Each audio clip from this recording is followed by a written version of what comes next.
Lost Abbey was started as a company by Vince and Gina Marsaglia, brother and sister, who started and own Pizza Port, all the Pizza Port locations. They had a brewer at one of their locations who was gaining recognition. His name is Tommy Arthur, and so they decided to start a sister brewing company with Tommy called Port Brewing and the Lost Abbey. Port acted as a production facility for the Pizza Port locations for a small while and then became its own entity. Port Brewing and the Lost Abbey are two labels under the same roof, brewed on the same machine and made with the same equipment, all the same equipment as each other. Port is more the American versions of beer that we make, the West Coast IPAs, American Stouts, Imperial Reds, whereas the Lost Abbey is a lot of barrel-aged beers, sours, Belgian beers that we do, so more of the European style to Port's American style. So the first thing that we do with grain is send it through a mill,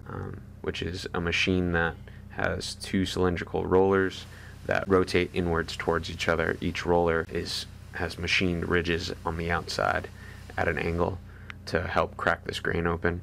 So the grain comes from the maltster, and the maltster gets it from the farmer in the field. And the maltster, what they do is start the growing process.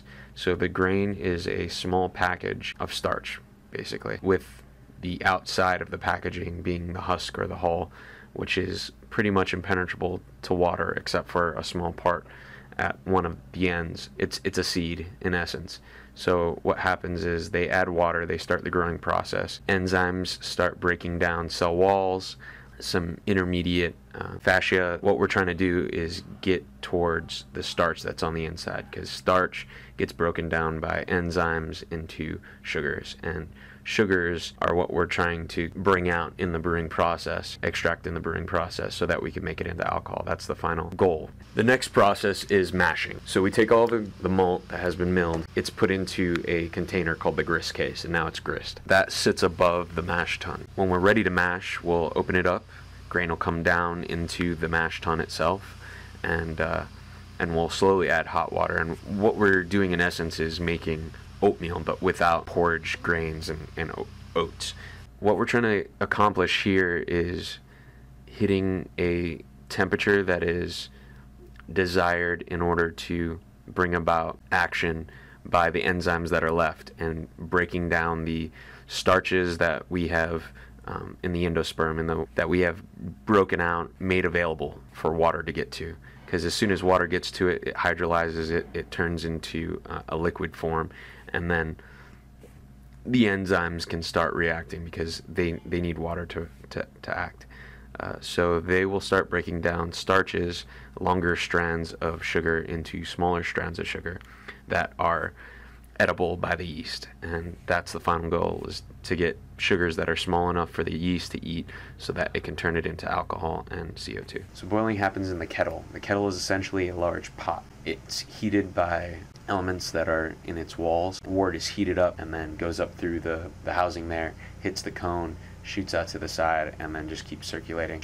So there's a few things that we're trying to accomplish in the boil. Sanitizing, we're boiling at 212, killing off anything that can be growing, as in wild yeasts or bacteria that we don't want getting into the beer. We want just the yeast that we're adding in the fermenter to act upon the wort. The wort is a growing haven for anything that's alive.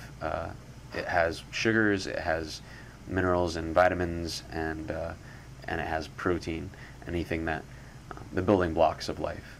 So anything that can grow in it will want to. When you add hops to the wort, those hops have not only bitterness compounds but aroma compounds, and the bitterness compounds need heat and time to dissolve into the liquid. We need 90 minutes for all the bitterness to get in.